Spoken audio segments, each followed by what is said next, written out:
앞에서 여기 꽤 먼 줄 알았더니요. 차로 한 20분도 안 걸리는 것 같아요. 성공회대학교 그 옆에 외곽도로에서 오르동까지 난 큰 길이 생겨가지고 거기로 왔더니 아주 너무 가깝습니다. 옆집입니다. 정말 살아온 날들이 다 하나하나가 소중하고 그 기적 같은 그런 생각이 듭니다. 제가 제 아내를 만난 것도 기적이고, 제가 딸을 하나 두고 있는데 그 딸을 얻은 것도 정말 기적이고, 제 아내가 결혼하고 한 5년 동안 애를 못 낳아가지고요, 무척 그냥 고민도 많이 하고, 뭐 대구 약전거리 가가지고 약사 나가고 또 먹기도 하고 뭐 하다가 그래가지고 겨우 저는 능력이 모자라가지고 딸 하나 뒀는데, 그래서 참 기적인 것 같아요. 그리고 물론 뭐 제가 전혀 생각지도 않았던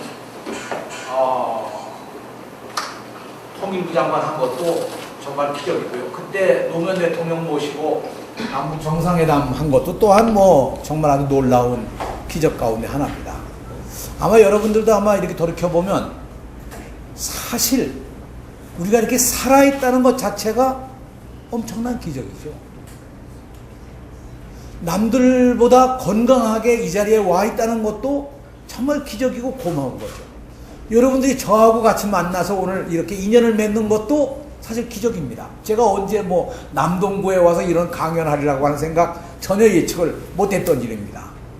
그 인생이라고 하는 건 참 돌이켜보면 기적이고, 그 기적들이 내 혼자 힘으로 만들어진 것이 아니라 실제로는 나도 모르게 여러 사람들의 도움과 여러 사람들과 어울려서 만들어진 거지, 무슨 뭐 내 혼자 힘으로 될 수가 있겠습니까? 안 그렇습니까? 아마 여러분 돌이켜보시면 인생이 얼마나 돌이켜보면 모든 게 다 기적인가, 내 능력 밖에서 혹은 내가 원하는 것 이상으로 이루어진 것들, 그것 속에서는 여러 사람들의 도움과 여러 사람들의 힘이 모아져서 된 거죠. 오늘 저녁에 오면서 남동구가 얼마나 발전했나 했더니 시장님이 뭐 50만 명이라고 하더라고요. 청장님이. 일개 시보다도 훨씬 더 숫자가 많은 거죠. 원래 구도 하나의 시입니다만, 우리가 구라고 표현하지만 시입니다. 이 남동시의 인구가 50만 명이다. 그건 뭐 대단한 정말 규모입니다. 미국에 가면요, 실제 미국에서 50만 명 넘는 시가 그렇게 많지 않습니다. 우리 인구 밀도가 원래 조밀하니까 그렇습니다만 대단한 거죠. 남동에서 사신 여러분들을 이렇게 오늘 뵙고 말씀드리게 되어서 아주 기쁘고요. 오늘의 주제를 뭘로 정할까 하다 어떻게 살 것인가 라고 하는 말로 정했습니다. 이 불을 조금 꺼주셔야 아마 이게 잘 보일 것 같은데, 네, 막 꼼꼼하더라도 예, 네, 이건 안 꺼지나 이거? 네, 조금 낫죠?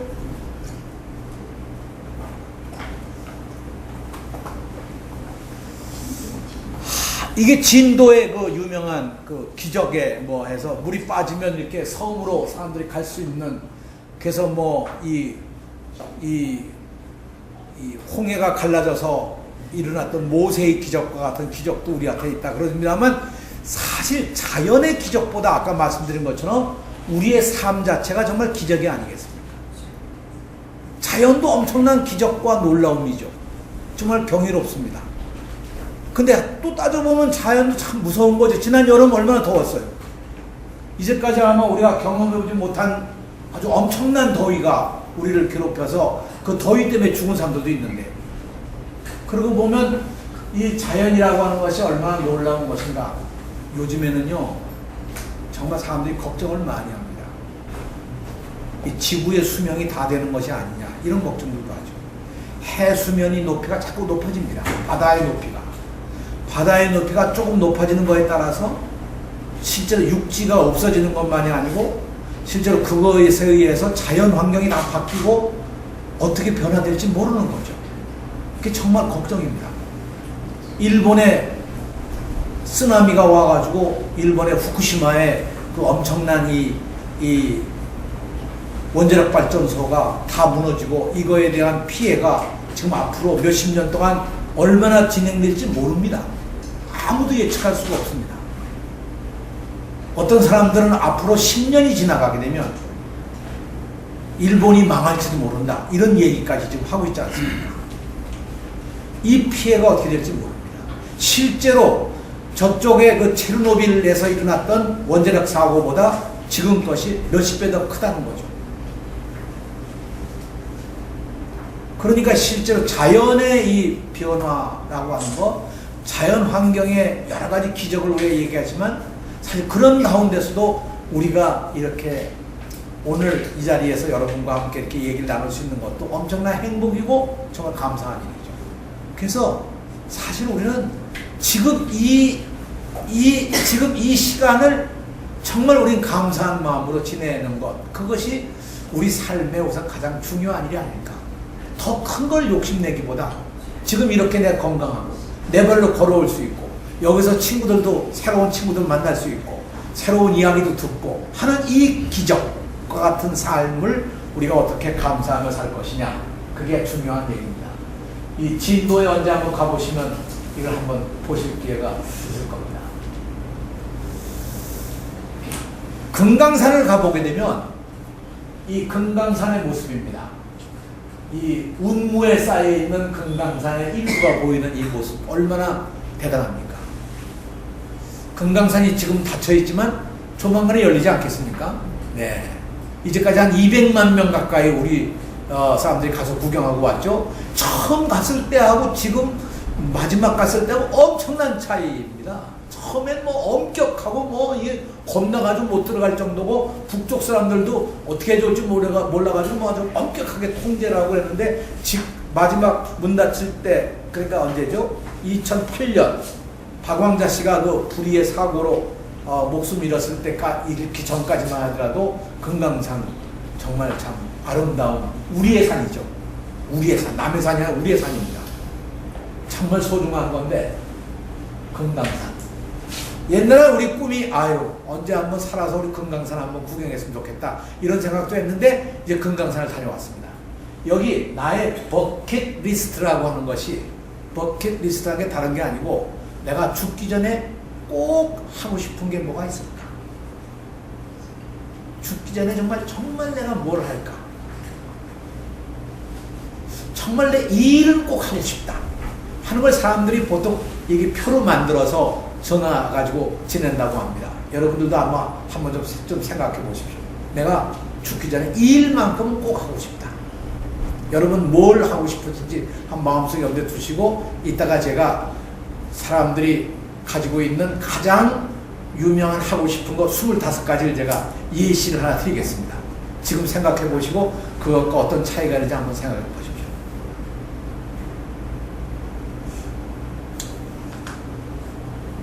중국 사람들이 참 우리하고 좀 다릅니다. 하루는 정말 아주 잘 사는 부잣집에 이 친구들이 초대를 받아 갔습니다. 그 집에 마침 아들을 낳아서 돌이 됐기 때문에 얼마나 좋습니까? 그러니까 사람들이 다 가가지고 막 칭찬을 합니다. 야, 정말 너희 아들 너무 잘생겼다. 정말 얘는 앞으로 왕후장상이 될 상이다. 뭐 그렇게 이제 막 사람들이 막 좋은 얘기 막 덕담을 해줍니다. 그렇죠. 덕담할 수밖에 더 있어요. 이 아이가 앞으로 뭐 대통령이 될 거다, 왕이 될 거다, 장군이 될 거다. 야, 얼굴 보니까 눈이 뭐 너무 예쁘고 뭐 어쩌고 뭐 별소리 다 하죠. 아버지 많이 닮았다, 엄마 닮았다, 뭐 이런 얘기도 하고 사람들이 다 덕담을 하는데 한 사람한테 와서 너는 어떻게 생각하느냐? 그 사람이 가만히 들여다보다가 엉뚱한 얘기를 합니다. 딱 보더니 얘도 언젠간 죽겠네. 진실이죠, 그죠? 언젠간 죽는 거 아니겠어요? 언젠간 죽겠네. 이게 유명한 노신이라는 사람의 그 책에서 나오는 글입니다. 진실이라는 것이 항상 진실을 얘기한다 하더라도 그것이 즐겁거나 진실된 게 아니고 때와 장소를 잘못 택하면 그 진실도 화로 돌아오는 거죠. 그 들은 주인이 얼마나 화가 났겠어요. 애 돌을 내놓고 얘 결국 죽겠네 하는 얘기는 진실이고, 사실 걔를 놓고 야 얘가 왕이 될 것 같다, 장군이 될 것 같다, 이건 다 허풍이죠. 그래서 세상 사람들은 이 허풍을 더 좋아하고 진실을 외면하려고 하는 거죠. 그러나 솔직히 우리는 언젠가 다 죽습니다. 안 죽으면 안 되는 거죠. 안 죽으면 큰일 나죠. 제 친구 의사가 하나 있는데, 의사가 이놈이 그런 얘기를 해. 저보고 얘기가, 야 사실은 다 80대면 다 죽어야 돼. 그래 이 세상 질서가 제대로 가지. 지금 이건 재앙이다, 재앙. 근데 뭐 100살을 살아? 이 의사가 저보고 그런 얘기 하는 거예요. 100살 살면 재앙이다 그러는 거예요.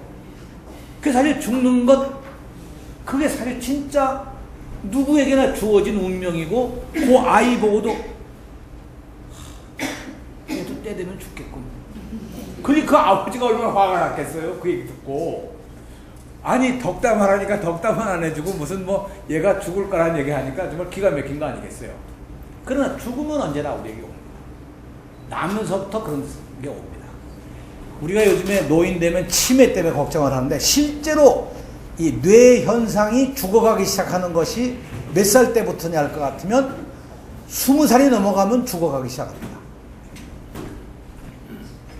20세가 넘어가면요, 조금 뇌 상태가 줄어들기 시작해서 정년 퇴임을 해가지고 이렇게 외롭게 살다 보면 그때부터 이제 잘못하면 급격하게 막 올 수가 있어. 치매도 오르는데, 치매가 오기 전에 이 뇌 운동을 하는 거죠. 뇌 운동, 좌뇌 운동, 우뇌 운동. 이 적어도 죽기 전에 건강하게 살기 위해서 이 뇌 운동을 열심히 해야 이 치매 예방을 할 수 있다, 그런 얘기도 해서 요즘엔 뭐 그런 것을 많이 하니까 우리가 어떻게 건강하게 살 거냐, 이게 가장 중요한 얘기죠. 어떻게 즐겁게 살 거냐, 어떻게 신나게 살 수 있을까, 어떻게 하면 이제까지 못 해본 일들을 좀 해보고 좀 더 건강할 때 할 수가 있을까. 이것이 우리가 얘기하는 버킷리스트입니다. 여러분이 어떤 생각을 가지고 있을지 모르겠습니다만 이것이 대단히 중요합니다. 그러면 이런 걸 갖기 위해서 여기 엉뚱하게 제가 싸이라고 하는 가수, 이 세계적인 가수가 된 싸이의 이 춤이 그 시건방 춤이라고 자기가 붙인 시건방 춤입니다. 이걸 가지고 세계를 잡아놔두든 놀래게 만든 춤입니다. 저 춤 같지도 않은 춤 가지고 세계를 놀라게 했는데, 이 싸이 자신이 자기가 이렇게 세계적인 가수가 되리라고는 생각도 못했고 꿈도 못 꿨던 거죠. 어느 날 문득 보니까 자기가 세계적인 가수가 된 겁니다. 왜 이랬을까? 남들과 다르기 때문에 사람들에게 눈을 번쩍 뜨게 만든 거죠. 남들하고 똑같이 했으면 아무 소용이 없는데, 남들과 다르니까, 이 싸이라는 사람 자체가 다르니까 여기서 나온 겁니다. 근데 이 젠틀맨이라는 이 춤은요, 신사라는 춤은 진짜 이게 보면요, 얘기의 내용도 그렇고 춤추는 것도 그렇고 분위기 보면 아주 웃겨요. 아주 웃기는 게, 속으로는 하고 싶은데 못 해본 일들을 다 여기서 하거든요. 예를 들면 방귀를 꿔가지고 손으로 쫙 잡아서 옆에 있는 여자 코에다가 싹 해준다든가, 자기 친구가 와서 의자에 앉으려고 그래 뒤에 가가지고 의자를 싹 빼가지고 막 잡아뜨린다든가, 뭐 이런 상상할 수 없는 일들, 실제로는 점잖아서 해보지 못했는데, 신사기 때문에 해보지 못했는데, 신사라는 위선을 벗고 그냥 해보고 싶은 걸 다 해보고 싶은 그런 것을 이 가수가 보여주고 있기 때문에 사람들은 거기에 환호하는 거죠. 내 대신 해주니까.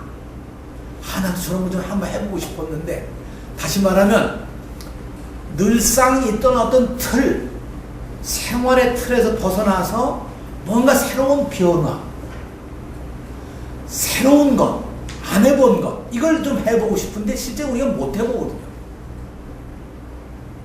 아마 여러분 일생을 살아오시면서 좀 일상적인 어떤 삶의 궤도에서 한번 좀 일탈해보고 싶은, 벗어나보고 싶은 그런 욕심이 있을 텐데 못해보고. 하루는 제 딸이 미국 갔다가 오면서 공항에 들어왔는데, 완전히 바지가 넝마입니다. 넝마. 다 부러진 이죠. 청바지. 요즘 애들 그렇잖아요. 요즘엔 뭐 청바지도 아니고 도대체 이 하도 짧아가지고 속옷인지 겉옷인지 모를 정도의 옷을 입고 다니니까 뭐 그렇습니다만, 아니 얘가 들어오면서 배꼽 티를 입고 온 거예요. 배꼽을 이렇게 내놓고. 그 엄마가 기겁을 하죠.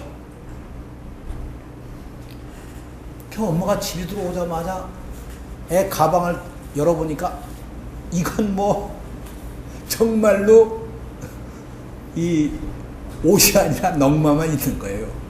콜렉감 할 수 있는 것밖에 없는 거죠. 그 엄마가 애를 데리고 야단을 치니까 애 얘기가, 엄마, 내가 이런 걸 입을 수 있는 때도 요 한 1년밖에 없어. 이거 지나면 입고 싶어도 못 입어. 그때는. 그러니까 우리 아이의 생각과 엄마의 생각이 다른 겁니다. 우리 엄마는 애가 우리가 생각하는 그런 어른이 생각하는 그런 어떤 궤도 속에서 벗어나지 않고 정말 그렇게 살기를 바라는 건데, 애는 애들이 하는 애들식의 그런 어떤 뭐 배꼽티도 입고 싶고 자가 넝마도 입고 싶고 그런 거죠. 그 세대가 가지고 있는 하나의 흐름 속에서 그 아이들이 하고 싶은 일들을 사실 우리가 받아주면 되는데 그걸 못 받아들이는 겁니다. 그래서 사실은 우리가 일상생활을 하면서 어떻게 하면 벗어나볼 수 있을까? 어떻게 하면 좀 더 다르게 살 수 있을까? 그런 것이 우리들에게 보여주는 싸이의 하나의 면모라고 생각합니다. 이 김정미라는 사람이 쓴 군중이라는 이 작품 속에 이걸 얼핏 여러분 보면서 어떤 생각이 들어요? 아유, 세상 사람 뭐 다 그게 그거지. 나도 저 군중 속에 그저 한 사람일 뿐이지. 내가 뭐 이 그저 그만한 얼굴 색깔이 좀 다르거나 얼굴 색깔이 다르거나 아니면 뭐 옷이 다르거나 혹은 뭐 이런 입과 귀와 코가 좀 다르거나 그런 정도지, 다 사람은 같아. 근데 그렇지 않습니다. 저는 이 작가가 그걸 나타내려고 한 건 아니라고 생각해요. 여러분 한 분 한 분이 얼마나 소중합니다. 여러분 한 분, 여러분 스스로를 중심으로 해서 생각해 보시면, 내가 없었으면 이 세상이 어떻게 됐을까? 가장 중요한 건 여러분의 자녀가 없겠죠. 그죠? 여러분의 자녀 가운데 정말 이 사회에 어떤 큰 역할을 하는 사람이 있다면 더더군다나 그런 사람은 없었겠죠. 우리 어머님과 우리 아버님이 결혼을 안 했었으면 저는 이 세상에 태어나진 않았을 겁니다. 저희 어머님이 97을 사시고 돌아가셨어요. 그때까지 병원을 한 번도 안 가셨던 분입니다. 돌아가실 때까지. 그래가지고 돌아가시기 한 일주일 전에 딱 속이 소화가 잘 안 된다고 그러시면서 이 흔히 얘기하는 곡기를 끊으시더라고요. 그래가지고 한 일주일 지날 때쯤 돼서 아예 안 되겠다고 싶어서 내가 강권을 해서 병원에 입원을 해드리고, 잠시라도 좀 편안하게 계시고, 우리도 좀 편안하게 가기 위해서 병원을 가시죠. 병원을 일생에 처음 입원하셔가지고 3일간 병원에 계시다가 돌아가셨습니다. 정말 9988? 네. 저도 이게 참 축복이죠. 저희 어머님에게 참 고마운 게 저를 이 세상에 보내주신 걸 전 참 무척 감사하게 생각합니다. 만일 제가 없었다면 이 세상은 어떻게 됐을까? 물론 오늘 여러분을 여기서 만날 일도 없죠. 저 같은 통일부 장관도 아마 없었을 것이고, 제가 성공회 대학교를 만들어서 초대 총장, 2대 총장을 했지만 성공회 대학교도 지금과 같은 모습으로 만들어졌을 리가 없을 겁니다. 제가 없었으면. 그럼 뭐 다른 게 됐겠습니다만, 아무튼 한 사람 한 사람이 대단히 소중하고 그분의 위치 때문에 이 파장이 일어나는 여러 가지를 생각해 보면 이 세상 역사에 여러분 한 분 한 분이 가장 소중한 존재입니다. 그렇게 자기 자신에 대한 자부심을 가질 수 있도록 하는 것이 바로, 저는 우리 이 나이 든 사람들의, 혹은 여기 아직 젊으신 분들도 계신데 그런 분들이 가지고 있어야 될 하나의 마음의 자세가 아닐까. 정말 내가 소중해.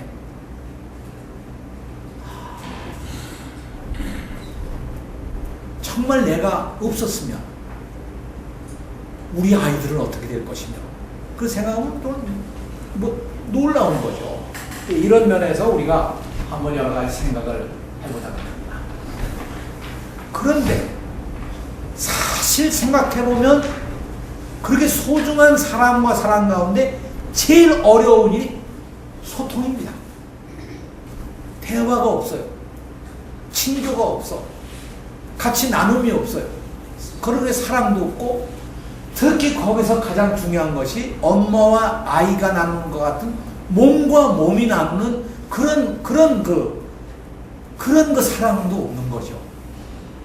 차츰차츰 우리들에게 그런 소중한 소통이 없어지는, 이것이 오늘날 우리 사회의 가장 큰 문제입니다. 남편과 아내 사이에, 부모와 자식 사이에, 형제와 형제 사이에, 친척과 친척 사이에, 이웃과 이웃 사이에 대화가 없죠. 소통이 없습니다.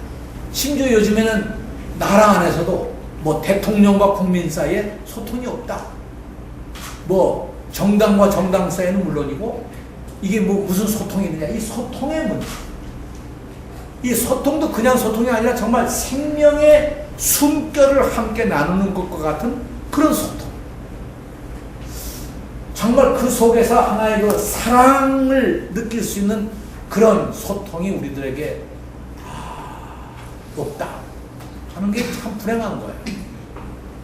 근데 어쩌겠습니까? 요즘에 뭐 애들이고 뭐고, 여러분 저 전철 타보시면 말이죠, 애들이 다 이런 거 꺼내가지고 이 휴대전화, 그 다음에 여기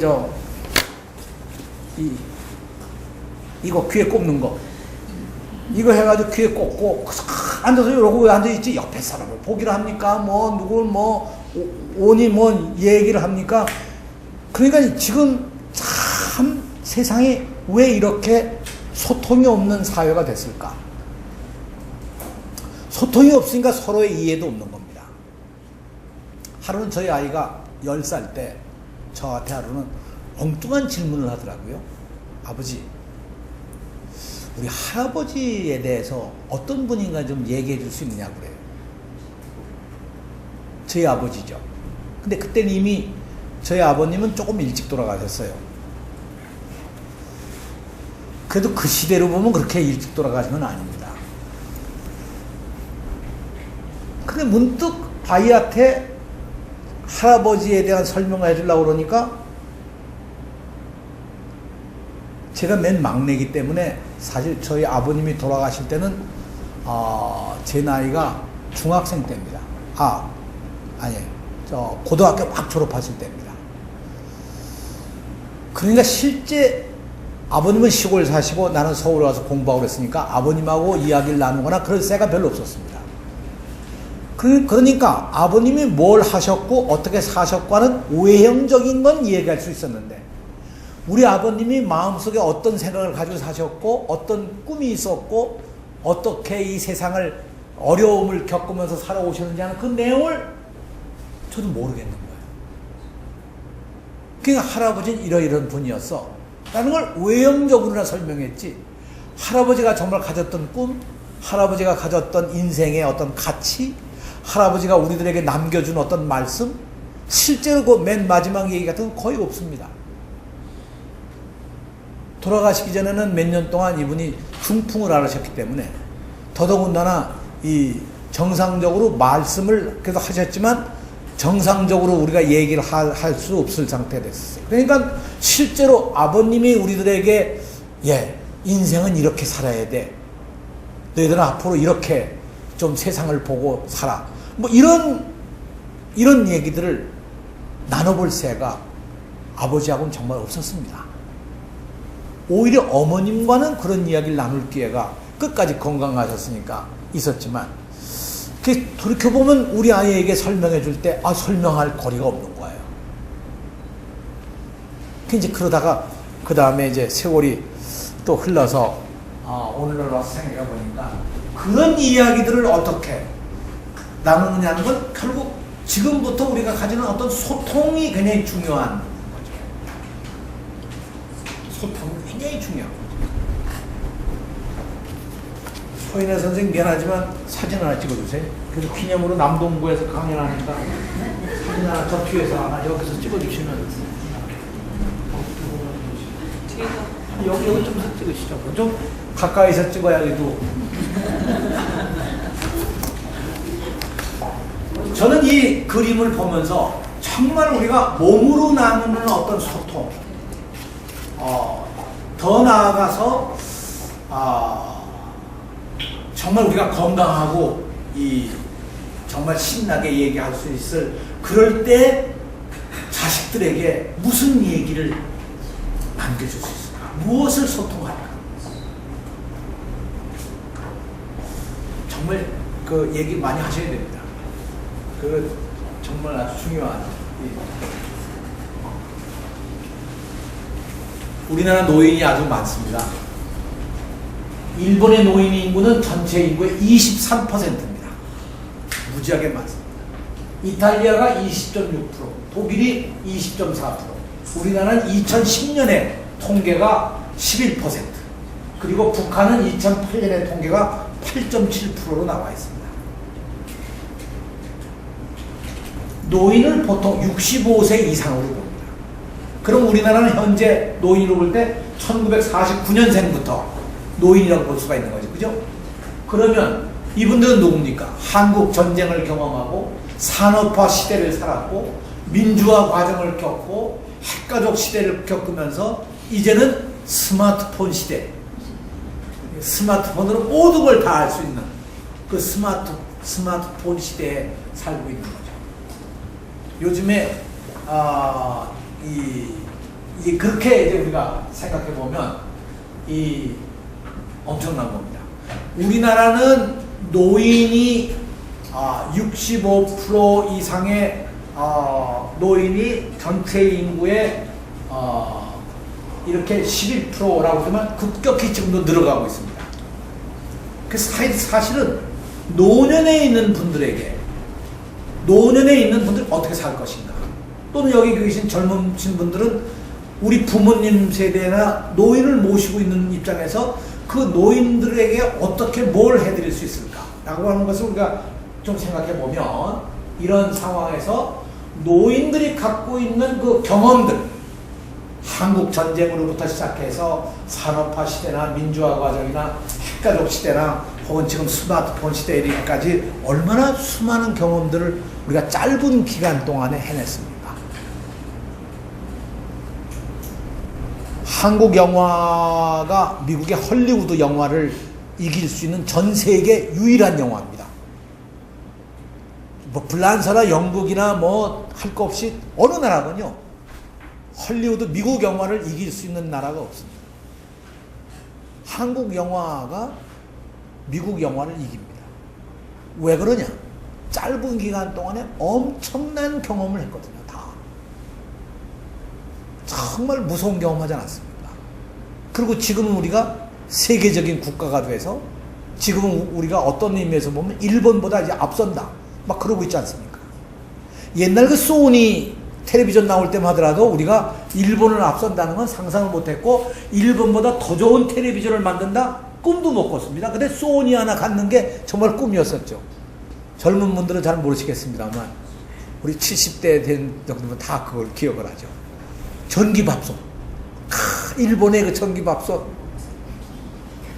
그거 그냥 일본 가면 그거 선물로 사오느라고 그냥 바리바리 들고 오느라고 고생들 하고 그랬는데, 지금 우리 전기밥솥이 얼마나 기가 막히게 좋습니까? 음향기기로부터 이것까지, 자동차 놀랍습니다. 한국 자동차 지금 뭐 미국 시장에 가보면요, 한국 자동차 최고입니다. 여기서 우리한테도 유명하지만 제네시스 같은 자동차는요 정말로 최고의 가치로 평가를 합니다. 우리나라에서 우리 차를 평가하는 것보다 외국에서 우리 차를 평가하는 게 더 높습니다. 지금 삼성전자에서 나오는 이 반도체, 이 메모리, 이런 것 정말 기적적입니다. 전 세계를 석권합니다. 지금 이 스마트폰만 하더라도 여러분 이걸 만들어내는 것이 사실은 우리가 저쪽 유럽의 노르웨이나 혹은 일본 뭐 이런 걸 뭐 도저히 따라갈 수가 없었는데 지금은 뭐 전 세계 시장을 삼성전자가 지배하고 있습니다. 우리가 언제 이렇게 이루어질 수 있었을까? 꿈도 못 꾸는 얘기예요. 이분들이 다 이뤄낸 일들입니다. 이분들이 다 이뤄낸 일들이거든요. 그래서 사실은 우리나라의 이 자랑스러운 것은 이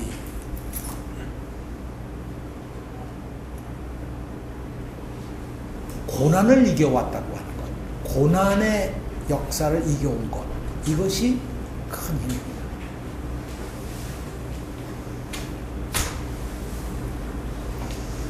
모택동도 이런 얘기를 했습니다. 고난의 경험이 없이 발전이 없다. 근데 정말 고난을 이겨온 민족, 처절한 전쟁으로부터 지금 불과 이제 한 60년 되지 않았습니까? 그 처절한 전쟁을 직접 겪지 않은 분들도, 저는 그때 뭐 초등학교 1학년이니까 지금도 생생하게 기억을 합니다만, 이 전쟁에 대한 이야기를 적어도 듣고, 지금도 우리가 분단 상태에 살기 때문에 전쟁이라는 것이 얼마만큼 아픔을 가져다 주나 하는 것을 지금도 해소하지 못한 상태에서 우리가 살고 있지만, 그런 엄청난 고난, 이 산업화 시대에 저는, 여러분도 아마 그런 경험이시겠습니다만, 수제비 참 많이 먹지 않았습니까? 아침 저녁으로 수제비. 국수를 싸갈 수가 없으니까 전 도시락만 간신히 밥을 싸가지고 가서 도시락 먹고, 제가 62년도에는 저 지방에서 중학교를 못 간 아이들을 가르치는 그런 야학을 했었는데, 야학을, 이름이 야학이지만 실제는 주간으로 했습니다. 지방이라. 그러니까 실제로 주간에 중학교를 못 간 아이들을 데려다가 공부를 가르쳐주는 학교를 시작했는데, 그때만 해도 62년입니다. 4.19 혁명이 일어나고 5.16 군사 쿠데타 일어난 그 직후 참 못 살았죠. 그때 한 40명 학생이 오는데 3분의 2가 와가지고는 점심시간에 뭘 먹느냐? 칡뿌리 씹고 있는 거예요. 칡뿌리 씹고 있는 게 고작이었습니다. 그게 불과 62년이니까 뭐 지금 한 50년 전 일이죠. 그런 세월을 우리가 살아온 것만이 아니죠. 그 이후에 얼마나 엄청난 역사의 소용돌이 속에서 살았습니까? 한때는 정말 뭐 말도 못하고 살던 시대도 있었고, 그러다가 정말 민주주의가 이루어지기 시작한 것이 87년 노태우 대통령 때 6.29 선언이라는 걸 하면서 국민이 직접 대통령을 선출해야 된다 하는 국민 직선으로 헌법을 바꾸면서부터 민주주의가 이제 살아나기 시작하고 여기까지 온 거죠. 그 역사를 보면요, 미국 사람들은 상상을 못하는 역사입니다. 미국엔 그런 고난의 역사가 없습니다. 실제로 근대사에서. 근대사의 어느 나라도 이런 역사를 겪은 나라들이 없습니다. 물론 아프리카의 종족과 종족 간의 싸움 때문에 뭐 수백만 명이 학살당하고 죽은 예들은 있었습니다만, 그러나 우리같이 문명이 없고 적어도 교육을 받고 그리고 전쟁을 치르고 분단 국가에 있으면서 이런 과정 속에서 그런 고난의 역사를 겪은 거는 사실 우리 사람들밖에 없고, 일본도 없습니다, 전혀. 일본 사람들이 보면 우리를 보고 놀라는 이유가,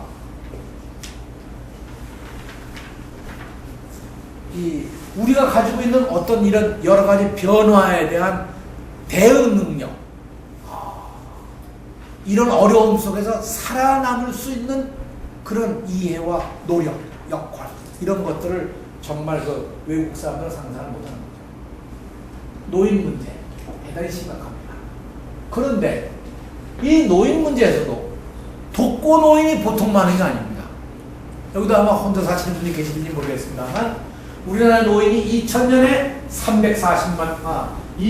총 340만 명, 2012년 작년도 통계가 보면 589만 명. 2035년 앞으로 20년 후에 총 1475만 명이 노인이 될 거다. 그러는데 그 노인 가운데 독거 노인이 얼마냐? 2000년에 54만, 2012년 작년에 119만, 그리고 35년에 가면 343만 명이 될 거라고 하는 거죠. 독거 노인. 혼자 살 수밖에 없는. 사실 이게 지금 우리 사회의 큰 문제입니다. 참 어려운 일입니다. 지금 점점 서로 아까 얘기한 소통이 없는 것뿐만 아니라 이제 따로 사는 것뿐만 아니라 너는 너, 나는 나, 이런 시절로 자꾸 가버리고 말하죠. 취미도 생활도 먹는 것도 생활하는 환경도 모두가 다 이렇게 엄청난 변화가 와서 사실 앞으로 정말 세상이 어떻게 될 거냐 하는 게 참 걱정이기도 합니다.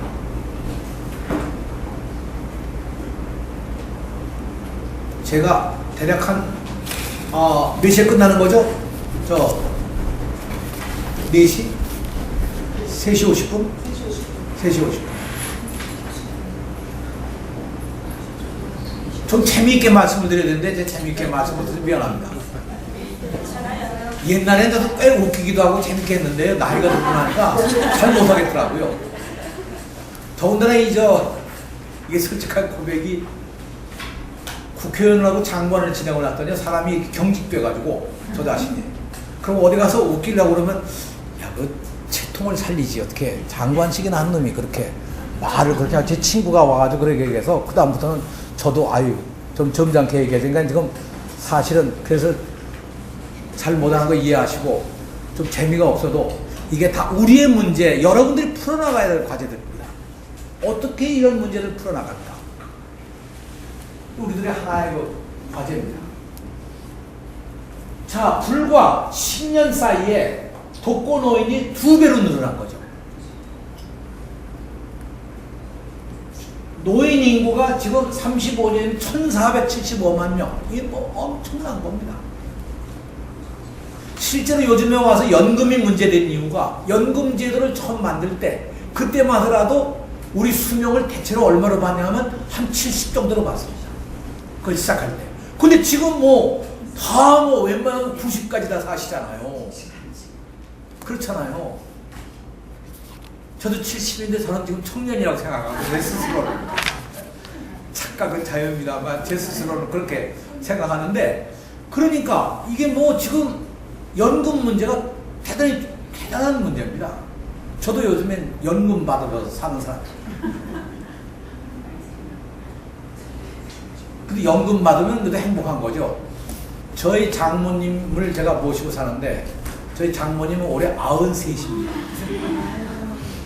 저희 처가가 딸만 넷이 돼가지고 제가 셋째 사위인데 아무래도 장인 장모님이 연만하셔서 제가 모시고 살겠습니다. 그건 이제 좋은 말로는 그렇고요. 진짜는 이제 집이 없어서 얹혀 산 거죠. 이거 믿으셔야 합니다. 진짜입니다. 그 이제 얹혀 사는데 하여튼 저희 부모님처럼 제가 모시고 사는데 저희 장인께서는 한 10년 전에 돌아가셨어요. 87에 돌아가셨습니다. 저희 장모님은 93인데 이분은 학교 선생을 하셔가지고 지금도 연금을 받으십니다. 저보다 연금이 더 많습니다. 오래 하셔가지고. 그러니까 이 어른은요 참 지금도 신나는 거예요. 왜냐면 경제적으로 당신 돈이 있으니까 가지고 인심도 쓰고 그러니까 아주 거기다 건강하셔가지고 지금도 전철 타고 다니십니다. 혼자 매일 어디 나갈 건수가 없나 이것만 찾고 계십니다. 전 정말 제 축복이라고 생각해요. 저희 어머님을 모시고 사는 게 제게 축복이고, 저희 아이도 저희 이제 딸밖에 없고 딸이 시집을 가가지고 이제 아들을 낳아서 손자가 아이도 손자가 늘 왕할머니 왕할머니 그러는데 우리 어머님도 또 그렇게 증손자가 뭐 왕할머니가 얼마나 기분이 좋으시겠어요. 참 저는 사실 더 바랄 게 없이 정말 큰 축복을 받았다고 생각하는데 하여튼 노인 문제 굉장히 심각한 과제입니다. 이걸 어떻게 이분들에게 행복하게 신나게 사실 수 있도록 만들어 드릴 거냐. 그 우리 사회의 문제고 우리 과제입니다. 아까 우리 이 배진교 청장도 저보고 제일 중요한 게 이 지역사회에서 50만 이 지역사회에 제일 중요한 것이 국민들에게 어떻게 행복한 삶을 살 수 있도록 해야 되느냐. 노인 문제, 대단히 중요한 문제다. 그러니까 어떤 구보다도 아무튼 노인들에게 행복한 삶을 사실 수 있도록 뭔가를 만들어 드려야 되겠다 하는 생각을 가지고 이 아카데미를 시작했다고 그러시더라고요. 그게 역시 가르치는 게 더 좋지 않겠냐. 자기 이름자에도 이 교자가 맨 뒤에 있어서 가르치는 게 아마 자기의 사명이라고 생각하는지 모르겠지만 아무튼 배 청장이 그 얘기해서 정말 정확한 생각이다. 사실 공부할 때가 제일 행복한 거죠. 공부할 수 있다는 거, 글씨도 보고 강의도 듣고 이 귀가 안 들리면 못 하잖아요.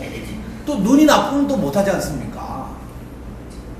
그 얼마나 큰 축복이에요, 사실은요. 그래서 이런 축복의 시간에 열심히 여러분들이 하셔서 좋은 일을 좀 만들어 나갈 수 있기를 바랍니다.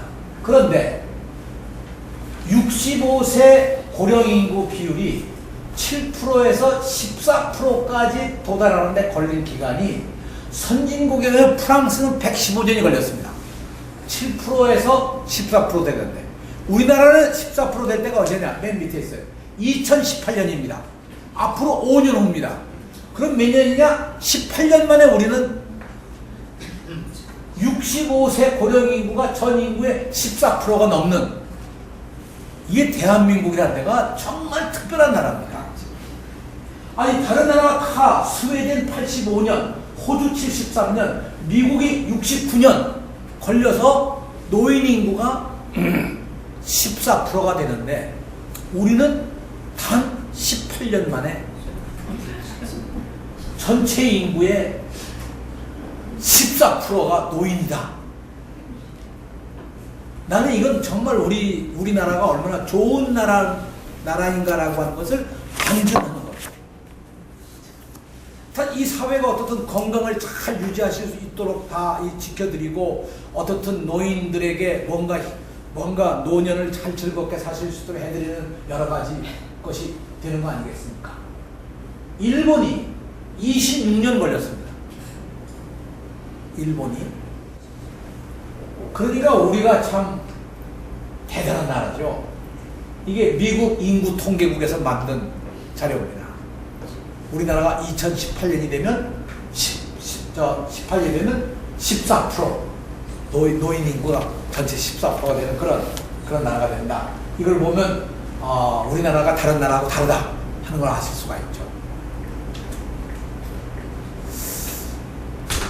아까 제가 이야기하다 하나 빠진 게 있는데,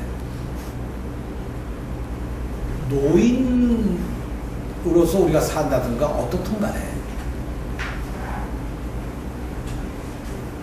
다른 사람과 뭔가 다르다고 하는 것, 그게 중요하지 않겠습니까?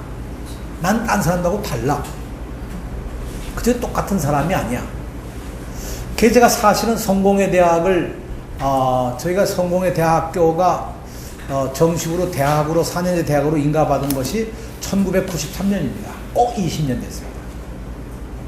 근데 그때 이제 인가를 받을 때 서울 시내에서 20년 만에 대학 인가를 받았습니다. 그래서 제가 대학 인가 준비를 하면서 사람들하고 논의를 하기를, 우리가 왜 대학을 만들지? 서울 시내에 대학이 벌써 35개가 있는데, 서울대학부터 시작해서 고려대학, 연세대학, 성균관대학, 한양대학, 얼마나 큰 대학들, 좋은 대학들이 얼마나 많습니까?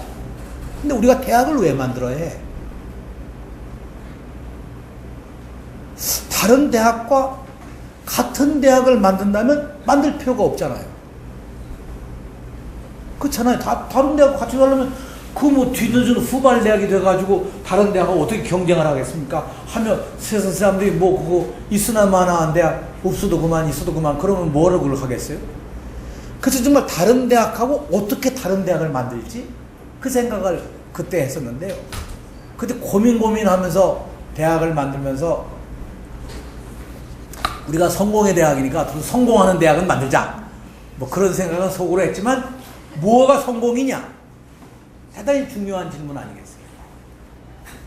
그래서 고민을 많이 하다가 그저 우리가 내놓은 것이 우리는 다른 대학과 다른 대학을 만들자. 어떻게 다르느냐? 대안대학을 한번 만들어보자. 다른 대학의 대안이 될 수 있는. 원래 대안이라는 것이 그 선택적이라는 얘기입니다. 여러분들이 선택할 수 있는. 일반적인 게 아니라 대안이라고 그러면 아 이거 말고 이거 고를 수 있어. 그게 이제 선택되는 거지. 그죠? 뭐 예를 들면 뭐 이 사과를 고르거나 물을 고르거나 그럴 땐 뭐 좀 좋은 거 고르니까 그건 아무 상관이 없습니다만 그래도 우리가 고른다고 할 때 뭔가 개성이 있고 달라야 되겠죠. 그래서 유태인들의 교육 목표가 자기 아이는 다른 아이들과 다르게 기른다. 다른 아이들보다 우수하게 기르는 게 아니라 다른 아이들보다 다르게 기르자.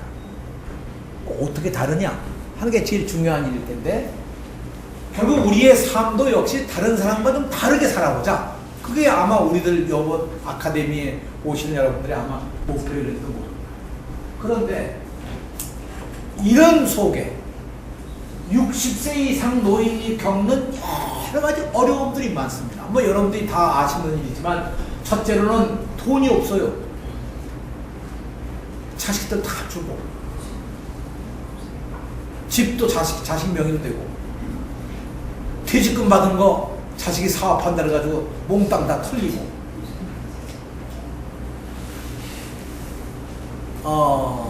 털릴 게 없는 분은 연금 타시는 분들은 융자 얻어가지고 자식 줬다가 융자 얻은 빚 갚느라고 연금 다 나가고 뭐 남은 게 없어요. 그러니 자식들이 그렇다고 해서 잘 돌봐드리는 것도 아니고 제가 아까도 소개했지만 제가 성공의 사제입니다. 제가 벌써 40년이 훨씬 넘어서 교회 목회도 하고 그랬었습니다만 제가 하루는 목회를 하는데 저희 교회에 강화에서 목회하는데 한 교인이 돌아가셨다고 연락이 왔어요. 갔더니 벌써 한 30년 전이니까 가난할 때죠. 시골에 정말 방 아랫목에다가 눕혀놓고 이 이불로 덮어놓은 거예요. 병원 모시고 갈 수도 없고. 그 왜 돌아갔었나 하고 가만히 살펴보니까 아들 며느리가 구박을 하니까 살 수가 없다고 속상해가지고 저 강원도에 사는 딸네 집에 하루를 갔어요. 딸 내외가 딸하고 사위가 아유 엄마 여기 왜 왔어 오늘? 그러고 그냥 핀잔을 주니까 거기서 하룻밤 자고서는 그냥 내쳐와가지고 집에 오자마자 그냥 농약을 마신 거예요. 그리고 자살을 한 겁니다. 교회에서는 자살한 사람에 대해서는 이게 소위 자기 생명을 끊었다고 해서 교회 예식을 잘 안 해줍니다. 근데 저는 그때 이거는 자살이 아니다. 우리가 죽인 거지. 이게 자살이냐 이게.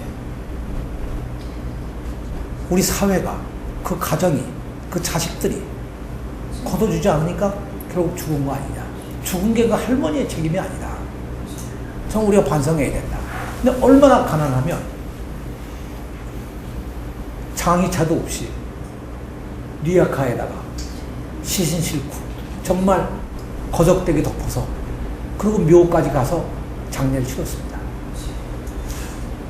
그 장례를 치르면서 제가 참 가슴 아팠던 것이 정말 이런 비극이 다시 오면 안 된다.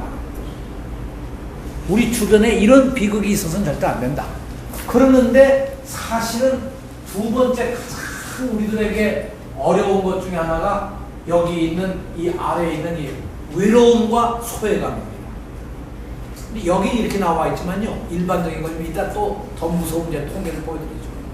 외로움과 소외감. 사람들이 나를 무시한다. 우습게 본다. 노인이라고 넌 들어가 있어. 뭐 이런다. 우리 어머님 93살인데 이제 금요일 되면 쓰레기 버리는 날 아니에요. 쓰레기를 갖고 나가시는데 이제 제가 막 말리죠. 아, 이게 어머님, 아니 남들이 욕해요. 내가 가지고 나가야지. 어머님 누가 욕해요. 그럼 어머님은 그게 기분이 나쁘신 거야. 내가 아직 쓰레기 들고 나갈 힘이 있는데, 그 내가 이거라도 해야 되는데, 그 요즘에 이제 제가 참고, 아, 들고 나가시죠. 먼저 오히려 들고 가시죠, 이제. 그저 노인들에 대해서, 그냥 집에 계세요, 그냥. 이게 아니고, 노인들일수록 뭔가 일을 할 수 있도록 만들어 드리는 게 중요한데, 자식들이 그걸 안 하고, 혹은 그걸 오히려 더, 신경 쓰는 것도 사실 문제는 문제입니다. 그런데 제일 기분 나쁜 게 사실은요, 이 외로움, 소외감이 아니라 사실은 경멸하는 거죠. 이게 더 속상하고 원통한 겁니다. 이 사회로 누가 어떻게 만들어 왔는데, 아까 말씀드린 것처럼 우리나라는 65세 이상의 노인이 만들어 온 사회입니다. 그렇잖아요? 전쟁 때로부터 시작해 지금까지 그 엄청난 역사의 고난을 헤치고 이기고 온 세대가 지금 노인 세대입니다. 그런 의미에서 노인들이 갖는 대단히 중요한 의미가 나는 있는 거죠. 그래서 여기서 보는 것처럼 제일 큰 문제가 경제적인 어려움, 건강 문제는 뭐 어차피 건강할 수밖에 없고, 이 두 가지 이외에 더 큰 문제가 사실은 외로움, 소외감. 앞으로 이 노인 인구가 이렇게 늘어나게 되면 2050명이 되면 1.4명당 젊은이 한 명이 노인 한 명을 먹여 살려야 됩니다. 아니죠. 2011 11.8%가 노인 인구가 되고, 2020년이면 15.7%가 되고, 2030년, 2050년 되면 37.4%가 65세 이상의 고령자가 돼서, 그때 되면 1.4명당 한 명이 노인 1명을 먹여 살려야 되는데, 지금은 2012년 현재는 6.2명이 노인 한 명을 부양합니다. 여기 우리 아무 일 안 하시는 노인들, 저 같은 경우 노인입니다만, 저를 하나 먹여 살리기 위해서 6.2명이 노력을 해서 먹여 살린다. 이렇게 생각하시면 되는 거죠. 지금 현재 상황이 그렇습니다. 그러니까 이렇게 보면 정말 이 사회가 발전하기 위해서 노인들도 뭔가 역할을 하지 않으면 안 되는 그런 사회가 된 거죠. 그럼 어떤 역할을 어떻게 할 수 있겠느냐 하는 건 조금 우리가 더 이따 또 보고요. 그 다음 보면, 그래서 그 16세기의 유명한 불란서의 몽테뉴라고 하는 이 작가가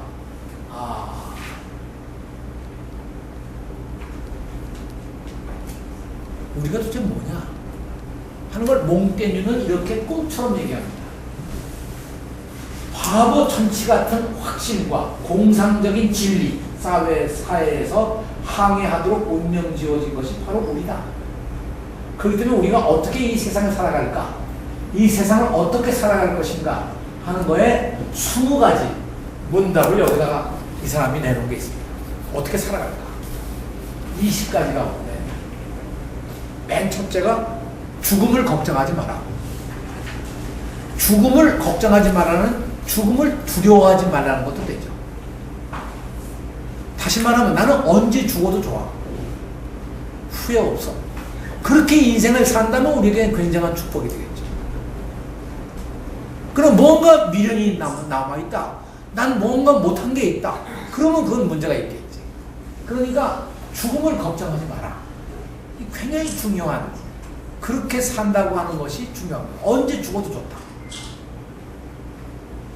그 다음에 4번, 책을 많이 읽어라. 그러나 그것을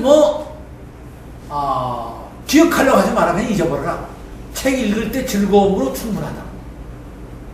그걸 메모를 하고 뭐 놓고 다니면서 뭐 외워가지고 누구한테 얘기해주고 그러려고 그러지 뭐 책을 즐겁게 그냥 많이 읽어라. 시간이 있을 때만 책을 읽는다고 하는 것, 그것은 우리들에게 대단히 중요한 일입니다.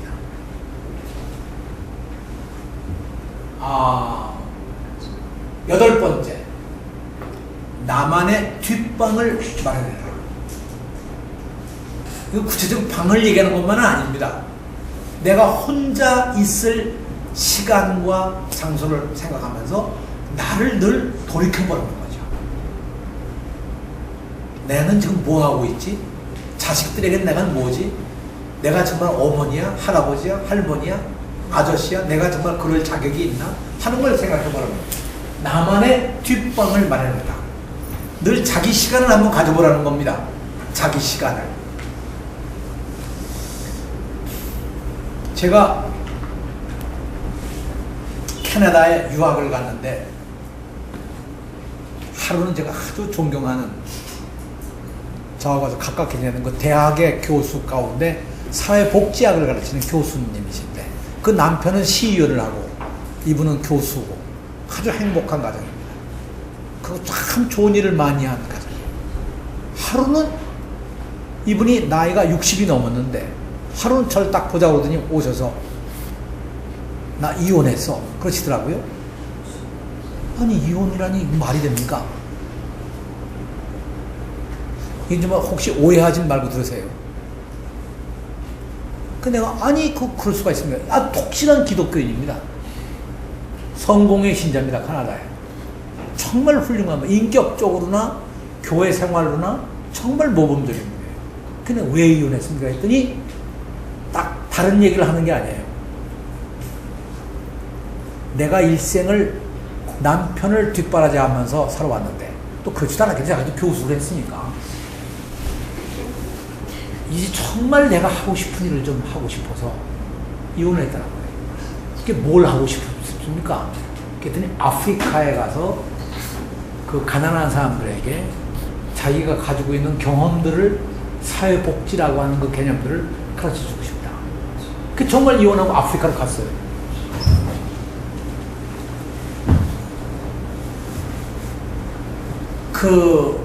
이건 극단적인 예입니다만 정말 우리가 살면서 자기 시간을 갖는 것 굉장히 소중합니다. 앞으로의 인생을 어떻게 할 거냐?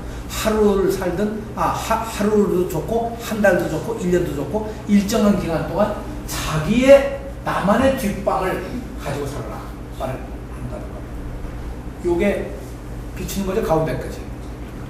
그러네. 요 8번 9번이 더 중요한, 즐겁게 어울리고 더불어 살라. 사실 요 얘기가 오늘 제가 드리는 말씀의 결론입니다.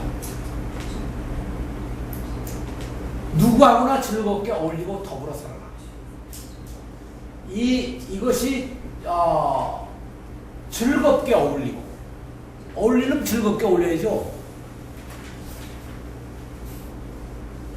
제 선배 한 분은요, 밥 먹을 땐 꼭 사람을 골라서 먹는다고 하더라고요. 왜 그러냐니 밥 먹는 거야말로 즐거운 사람하고 먹어야지 재수없는 놈하고 먹으면 먹다가도 취해가지고 그럼 뭐 안 먹는 놈은 못하니까 기분 나쁜 사람 먹으면 자기는 안 먹고 간대요. 그냥 좋은 사람하고만 먹는다는 거죠. 굉장히 좋은 얘기입니다. 사실 우리가 밥 먹는 것이 하루 세 끼지만 일생 따져보면 끼니가 한정되어 있는 거죠. 그렇지 않습니까?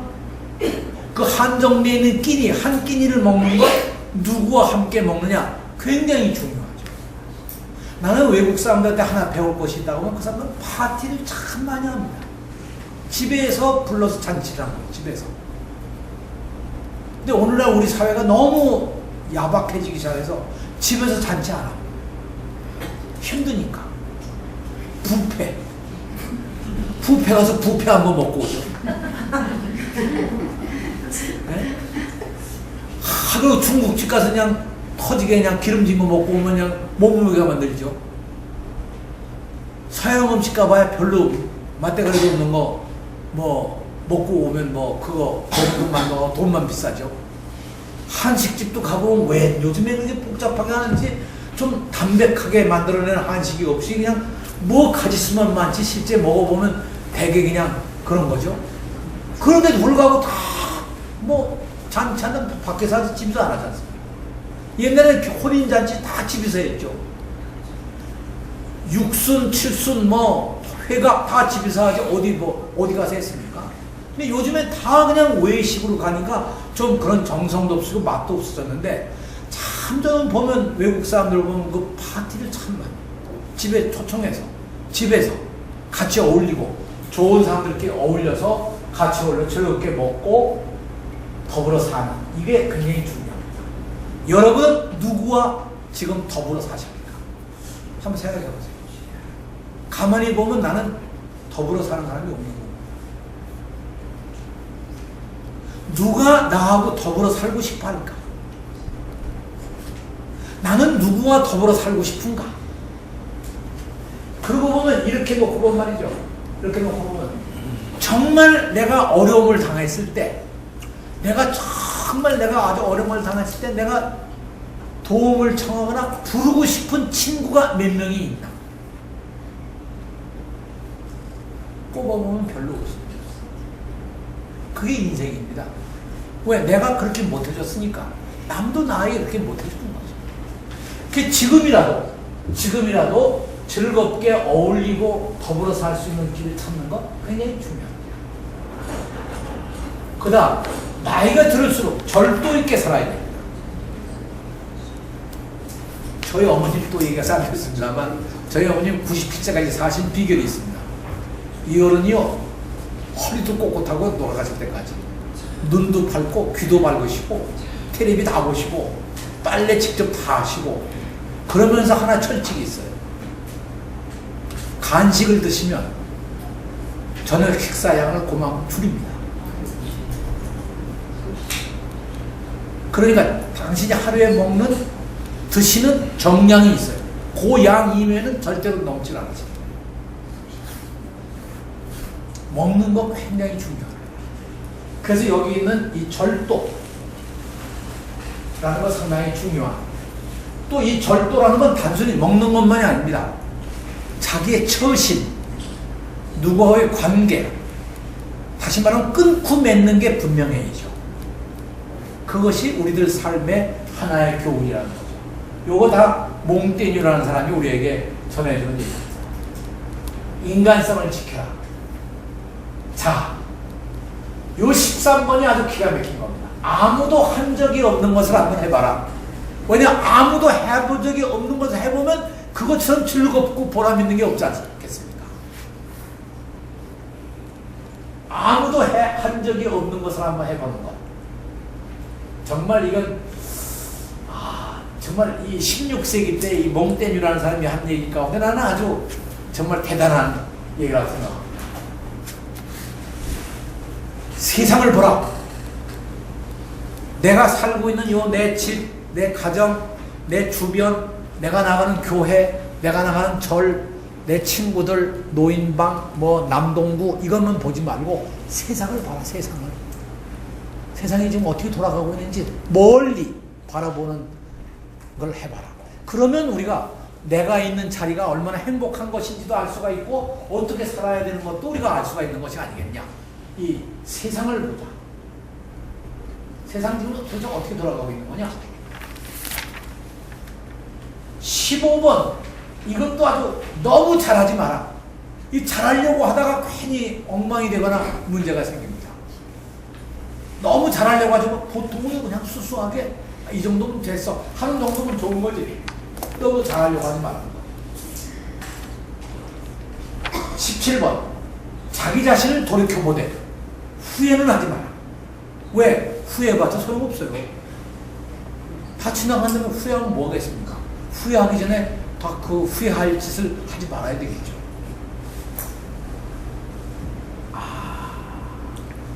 마지막 20번 19번 평범하고 불완전한 사람이 되라. 너무 완벽한 사람이 되려고 애를 쓰면 이거 아주 어려운 겁니다. 오늘 제가 여기를 오는데 누가 저를 보더니 내가 어디 가느냐고 해서 나 인천에 강연하러 가는데 아이고 운동화를 신고 가십니까? 그러더라고요. 그 내가 운동화가 뭐 어때서 그래도 구두 신고 가야 되는 거 아니에요? 그래서 나 구두가 너무 불편해서 그냥 운동화 신고 가. 근데 뭐 운동화 신었다고 뭐 강연하러 가는데 누가 뭐 시비 거실 분은 안 계시겠지만 그 생각하고 왔는데 괜찮죠? 네. 근데 운동화 신으니까요 구두를 못 신겠어요. 불편해서. 원래 구두가 우리 문화 아니잖아요. 사실 우리 옛날에 집세기 이겁니다. 예? 통풍 잘 되죠. 발 편하죠. 자연 산물이죠. 거기 인공이 가미된 게 아니잖아요. 이겁니다. 사실 일본 놈들이 하는 게다도 좋은 겁니다. 나무로 되고 바람 잘 통하죠.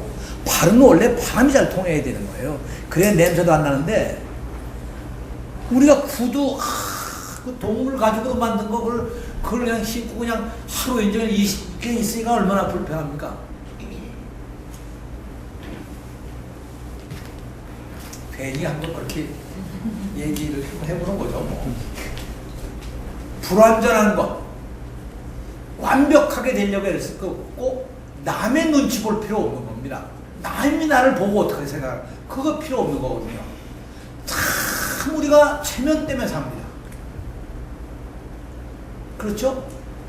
염치, 부끄러운 걸 때문에 사는 거죠. 그 옛날에 우리 왕은요, 조선시대 왕의 특징은 뭐냐? 왕은 염치가 없는 겁니다. 왕은 다시 말해 부끄러운 게 없는 겁니다. 어떤 짓을 하거나 뭐 사람들 앞에서 뭐 내놓고 소변을 보든, 예? 예를 들자면 가다가 뭐 어디 궁정 하나 이쁘다 딱 꿰차고 뭐 들어가든 그게 다 왕은 허용되는 거예요. 왕은 무슨 일을 해도 부끄러운 게 아니다. 왕은 무슨 일이든 다 할 수 있다는 거죠. 그러니까 그게 잘못된 일이었습니다. 그러나 내가 그런 뜻을 하는 게 아니고 남의 눈치를 보지 말고 적어도 내가 하고 싶은 대로 평범하면서도 불완전한 사람, 완벽한 사람이 되려고 하지 마라. 마지막, 인생 그 자체가 해답이 되게 하라. 우리가 살아온 삶이 어떤 거냐? 그게 자식들에게 주는 제일 중요한 해답입니다. 이 세상에 주는 해답이죠. 내가 어떻게 살아왔나? 그 인생, 돌아온 인생, 다시 돌아갈 수 없잖아요. 그러나 지금부터라도 그 돌아온 인생 가운데 우리가 고쳐야 할 거, 못한 거, 해야 할 것들을 골라서 지금이라도 힘이 있을 때 뭔가를 해서 만들어 보자는 거죠. 이 몽땡이라는 사람이 내는 20가지의 이야기죠. 아무튼 여기서 제가 듬성듬성 고른 이유도 이제 우리가 노년을 준비하는 삶 속에서 어떤 마지막 준비를 더 해야 될 거냐 뭐 점에서 제가 말씀을 드렸는데, 이 몽땡의 얘기에 보면 여기에서 사실은 무슨 뭐 사회 정의를 위해서 싸우라든가 무슨 뭐 평화를 위해서라든가 이런 얘기는 없습니다. 사실은 그렇게 좋은 얘기는 아닙니다. 그러나 이 16세기 때 철학을 했던 이 몽땡이라는 사람의 이야기 속에서 몇 가지 건질 얘기들은 우리가 귀담아 들을 얘기들은 있다고 이걸 하나 제가 정리를 한번 해봤고요. 그런데 문제는 노인들 가운데 자살하는 사람들이 의외로 많습니다. 2001년에 1448명이 스스로 목숨을 끊었고 2005년엔 3394명, 2011년에 재작년에는 4406명입니다. 하루에 12명씩이 노인이 자살합니다. 이게 우리 주변의 현상입니다. 왜 이런 현상이 일어날까? 이거를 원인별로 가만히 좀 조사를 해보면 우리나라는 외국보다 자살률이 굉장히 높습니다. 전체적으로. OECD 국가 가운데 우리가 자살률이 제일 높아서 높고, 일본만 해도 우리보다 10% 정도가 얕고, 미국은 뭐 훨씬 더 얕고, 제일 얕은 나라가 그리스의 2.6%입니다. 우리는 왜 이렇게 자살률이 높을까? 이런 걸 우리가 염두에 두고 왜 이럴까? 이 생각을 하면서 여기에 이 하나가 없어졌는데 어떻게 됐어? 아니 잘못돼서 뭐 없어졌을 거예요. 여기 제가 왜 자살했냐, 자살의 이유를 여러 가지 되는데 제일 많은 이유가 경제적 이유입니다. 그러면 돈 자체 때문에 그런 거냐? 나는 그렇지 않다고 생각합니다. 그럼 그분들이 돈이 주어지면 되는 거냐 그러면? 그건 아니죠. 돈 때문에 이루어지는 여러 가지 갈등 때문에 그런 거예요. 그래서 사실은 우리나라가 이 노령연금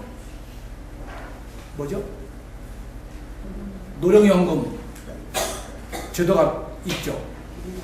그래서 이 국민연금, 노령연금 등등해서 5가지, 이 건강보험까지 해서 연금과 보험으로 5대 이 보장을 하고 있는 나라가 다 하는 나라가 전 세계 3나라밖에 없습니다.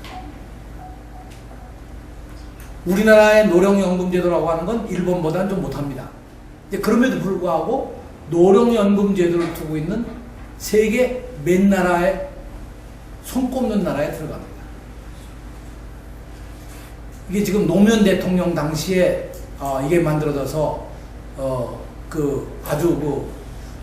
지금 그만둔 유시민 장관이 아주 자기 자부심을 갖고 있는 그런 제도인데, 사실 노령연금 제도라고 하는 것이 나는 이런 문제들을 해결할 수 있는 하나의 전체의 답은 아니지만 하나의 답이라고 생각해요.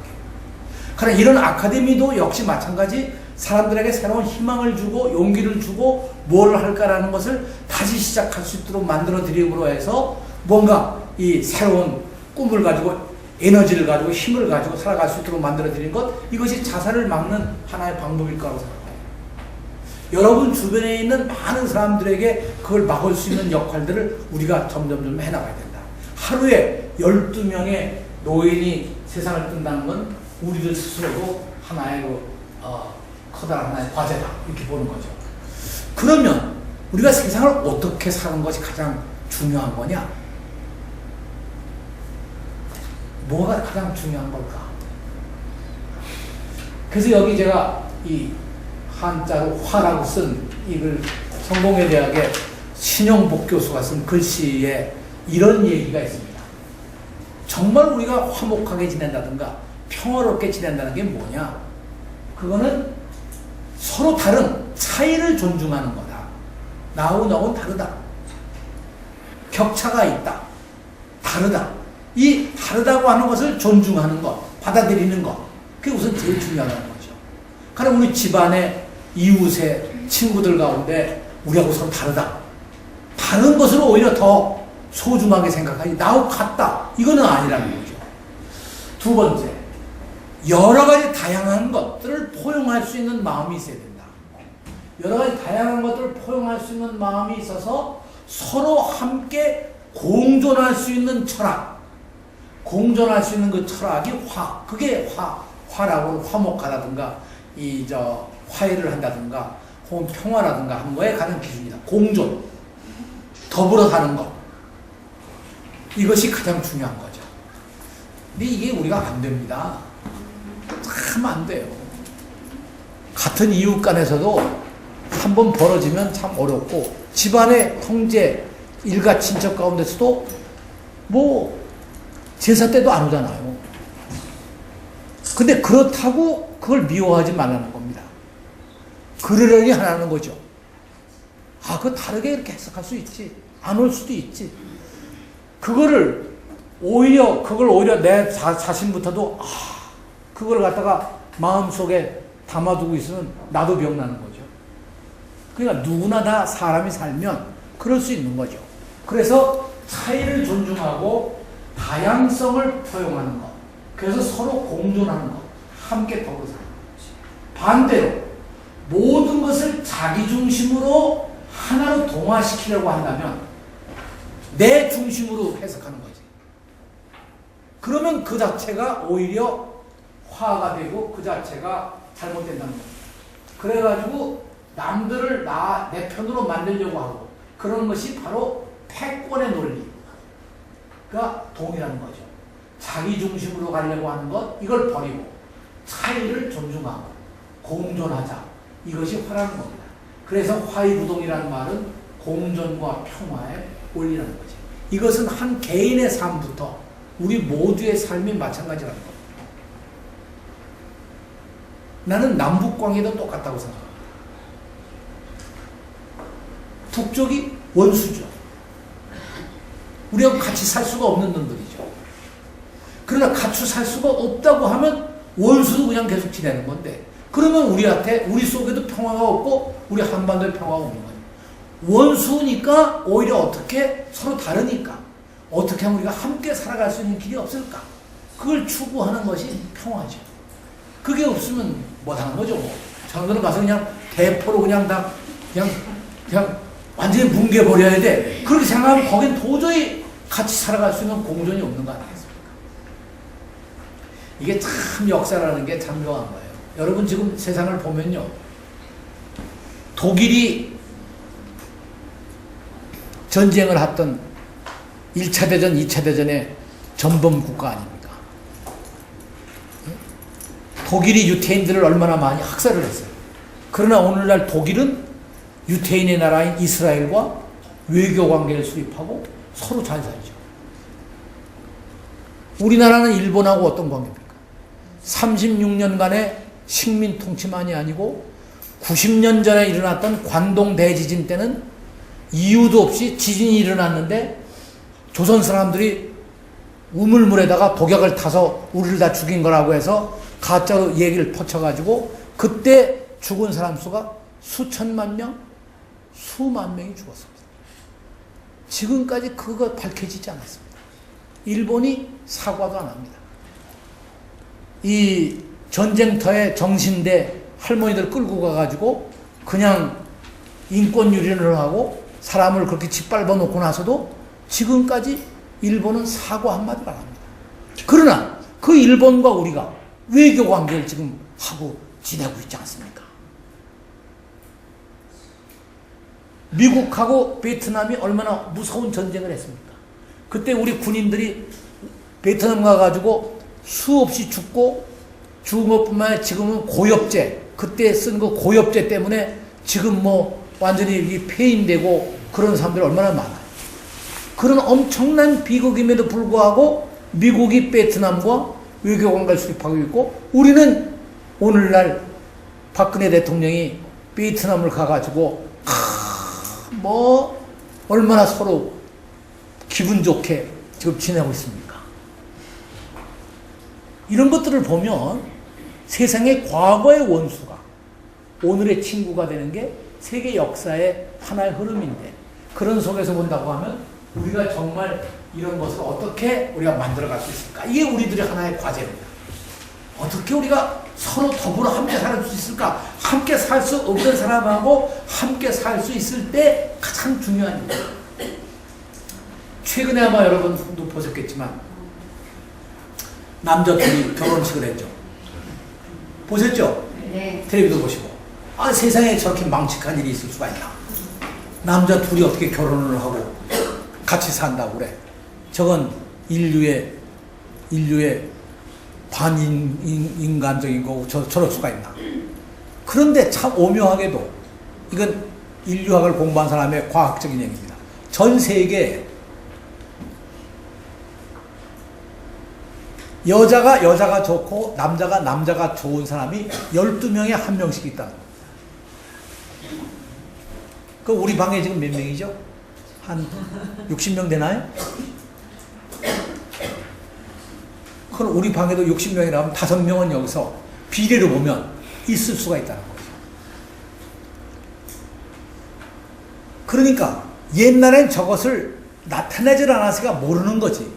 실제로는 속에 저런 일들이란 게 곳곳에 얼마든지 많이 있다는 거예요.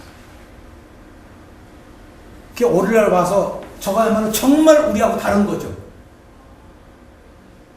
그래서 제가 한 번은 한 십몇 년 됐어요. 제가 무슨 이 성소수자 문제에 대한 걸 논의하는 세계 학자들 모임이 서울에서 열렸을 때 한국에서 그런 사람들을 좀 데려다가 얘기를 들었으면 좋겠다. 그래서 이제 한국에서도 동성연애하는 사람들을 몇 불렀어요. 대학 다 졸업하고 직장도 나가고 번듯한 사람, 남자 여자 다. 한 번은 그 회의에서 남자가 와서 얘기를 하는데 자기가 대학교 2학년 때 자기가 이성을 좋아하는 게 아니라 동성을 좋아한다고 하는 걸 알았다는 겁니다. 정말 죽고 싶은 생각밖에 없었다는 거예요. 이제 그걸 제가 조금 파고 들어가서 보니까 대부분 그런 경우가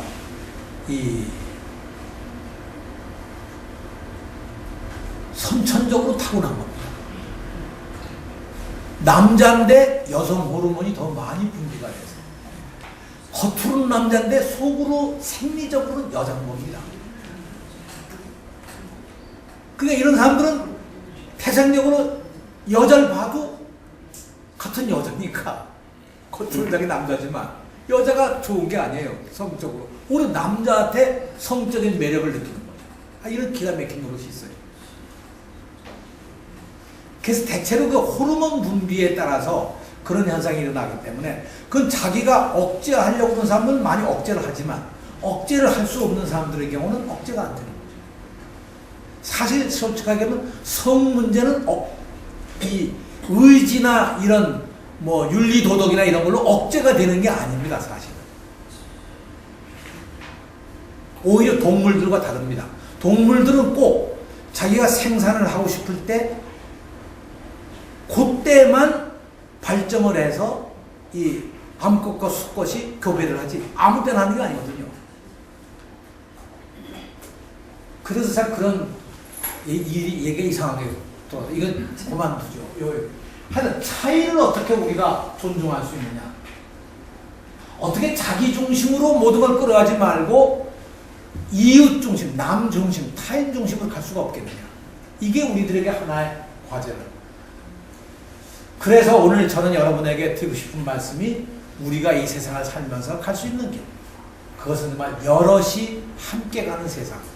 이것이 제일 중요한 하나의 과제가 아닐까. 서로 의지해서, 서로 격려해서 노인이 노인을, 젊은이가 젊은이를, 젊은이가 노인을, 노인이 젊은이를 격려하고 그리고 거기서 희망을 만들고 함께 더불어 사는 삶을 사는 것이 우리들에게 아주 중요한 하나의 과제가 아니겠느냐. 어떻게 여럿이 함께 살아갈 수 있는 이 공존의 사회, 서로 차이를 존중하는 그런 사회를 만들 수 있습니다.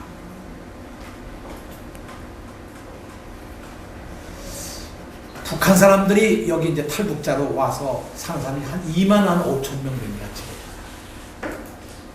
이 2만 5천 명을 여기 오게 되면 일단 대통령 오면 이제 국정원에서 데려다가 이제 조사를 하고 훈련을 시켜서 이제 그 다음에 하나원이라는 통일부의 기관에 와가지고 약 2달, 지금은 예산이 좀 줄어가지고 한 6주 정도 훈련을 시킵니다. 거기서 이제 여러 가지 교육도 받고 그리고 동시에 이제 세상 사는 경험도 합니다. 돈을 다 주어가지고 돈 들고 나가서 시장 가서 시장 보는 훈련도 하고 그렇게 이제 생활을 하다가 이제 독립해서 생활을 나오죠. 나올 때 이제 정부가 그 사람들이 나와서 독립할 수 있는 삶의 터전, 그런 전셋집도 얻어주고 뭐 이렇게 합니다. 이 사람들이 나와서 못 삽니다. 못 사는 이유가 안 받아들입니다. 우리 사회가. 왜냐하면 우리가 공산당, 공산주의 하도 그에 돼가지고 아무리 그게 다 이렇게 온 사람이라 하더라도 북쪽에서 온 사람이니까 뭔가 후사가 없을까? 괜히 가까이 지내다가 이런 이제 걱정이 있는 거예요. 그러니까 사실 우리가 나빠서가 아니라 그런 우리 이제까지 고정관념이 그렇게 되어왔기 때문에 안 되는 거죠. 1998년에는 우리나라 IMF가 와가지고 정말 많은 사람들이 정말 벼랑간에 폐가 집이 망하고 모든 게 다 뭐 가정도 다 파괴가 돼서 뿔뿔이 흩어지고 이런 사람들 가운데 많은 사람이 노숙자가 됐어요. 그때 이제 고건시장이 저보고 노숙자 대책위원회 회장을 좀 맡아달라고 해서 노숙자 대책위원회를 맡았습니다. 그 맡게 된 동기가 이제 성공회대학교에 사회복지학과가 있어서 사회복지학과 학생과 교수들이 서울역 나가가지고 이 사람들 이제 다 상담도 하고 이렇게 해주는 바람에 그렇게 됐는데, 그래서 제가 이제 서울 시내 이 사람들을 다 이 노숙자들을 해가지고 이제 다 이제 뭐 이 긴급 구호소를 만들어서 한 100개를 만들어서 다 두고 뭐 가정적을 했어요. 그 다음에 어떻게 하면 좋으냐? 이 사람들 어떻든 살게 해줘야 되니까. 그래서 서울 시내 교회가 얼마나 많아요. 그래서 제가 이제 성직자고 그러니까, 그땐 정치권 나오션입니다. 성공회대학 총장 할 때니까 교회 대표들을 불러와서 서울 시내 교회가 한 사람씩만 맡아주시죠. 이 노숙자들. 그래서 그저 청소나 시키고 한 달에 한 돈 10만 원 주시고 그저 밥이나 좀 먹여주시면 잠자는 건 우리 노숙자 이 센터에 와서 자기 할 테니까. 그래가지고 좀 이런 사람들이 다시 희망을 가지고 세상에 나갈 수 있도록 해주십시다. 받아주는 교회가 없는 거예요. 받아주는 교회가 없어. 그렇게 사랑을 얘기하고 이웃을 얘기하고 하는데 받아주는 교회가 없는 겁니다. 왜냐하면 노숙자, 아이고 근거도 모르고 뭐도 모르는 사람들이 가왔다가 도둑질을 해가지고 하면 어떡하겠어요. 그래서 도둑질을 해가면 해가는 거지. 그걸 못 참으면 안 되는 거죠. 어떻든 간에 그때 그래가지고 결국은 제가 그걸 못하고 다른 방법으로 해서 이 사람들을 어떻게 사회로 다시 복귀시키나. 그래가지고 성공한 작품이 이 사람들을 데리고 어디로 보냈냐 할 것 같으면 저 강원도에 이 산에 간벌 사업을 시작했습니다. 나무와 나무 사이에 있는 나무를 베어서 나무를 더 크게 길러내는 우리나라 처음으로 간벌이라는 걸 시작한 겁니다. 간벌. 중간중간에 있는 걸 나무를 베는 거. 너무 촘촘히 나무가 있어 나무가 크질 못하거든요. 그래서 간벌 사업이라는 걸 그때 1989년, 1998년, 99년 이때 처음으로 그 사업을 시작해가지고 이 사람들 강원도에 가서 다 일을 시켜가지고 이제 그것도 이제 공공근로니까 돈을 줄 수 있는 다른 방법이 없어서 공공근로로 해서 데려가서 일을 시켜서 이 사람들이 결국 나중에는 자기들이 회사를 만들었습니다. 간벌 사업하는 회사. 노숙자들. 그래서 이제 성공한 지금은 아주 그 사람들이 다 잘 들어가 살고 있습니다만 그런 경험도 있었습니다만 노숙자. 오죽하면 노숙을 하겠습니까? 자, 이제 그러다 보니까 이제 오늘의 이야기의 결론입니다. 이 최성봉이라고 하는 사람 혹시 들어보신 일이 있는지 모르겠습니다만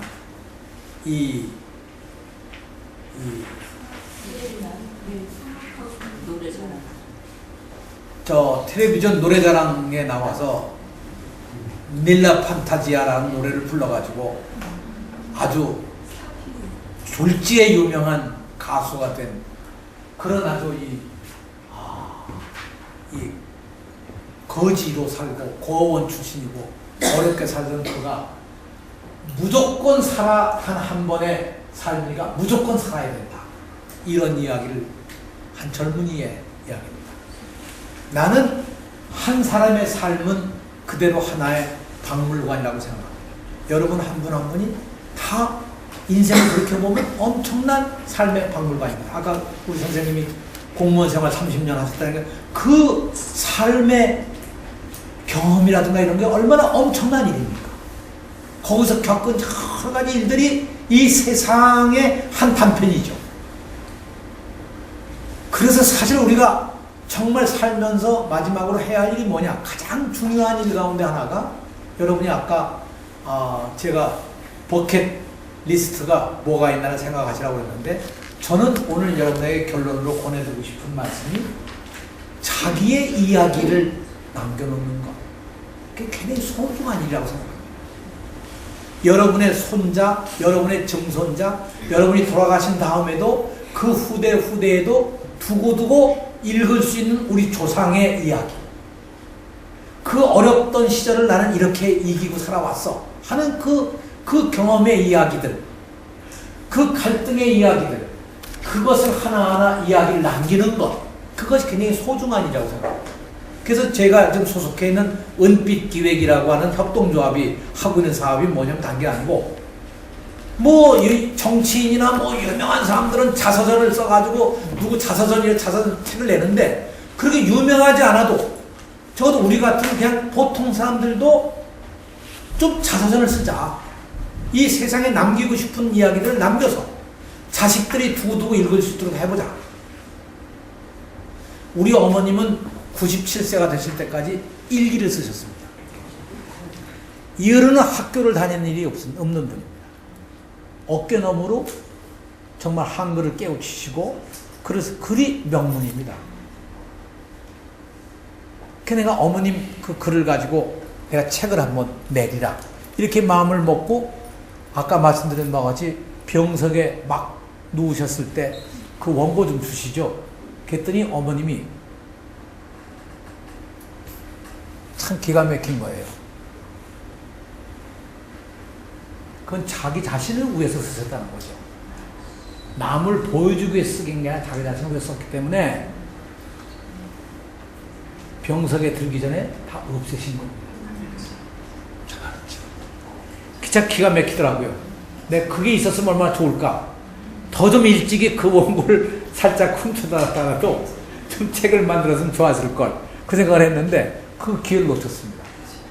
그러니까 여러분, 지금 더 늦기 전에 여러분의 이야기들, 남기고 싶은 이야기, 전해주고 싶은 이야기, 좋은 이야기, 나쁜 이야기가 아니고, 그리고 정말 내가 죽기 전에 꼭 이 이야기는 남겨놓고 가고 싶다는 이야기가 있다면 그 이야기들을 길든 짧든 뭐 그걸 조그마한 책으로라도 만들어내신다든가 글을 써내시면 그거를 가지고 정말 훌륭하게 우리가 이 사회에 공헌을 할 수 있지 않을까.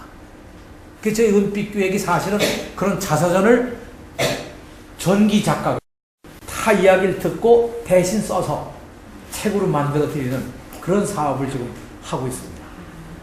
그래서 이걸 하면서 나는 이 청년의 거리의 아이 최성봉이라는 청년이 이 책을 남긴 것을 보면서 정말 대단히 훌륭한 걸 이 세상에 던지고 가는 게 아니냐.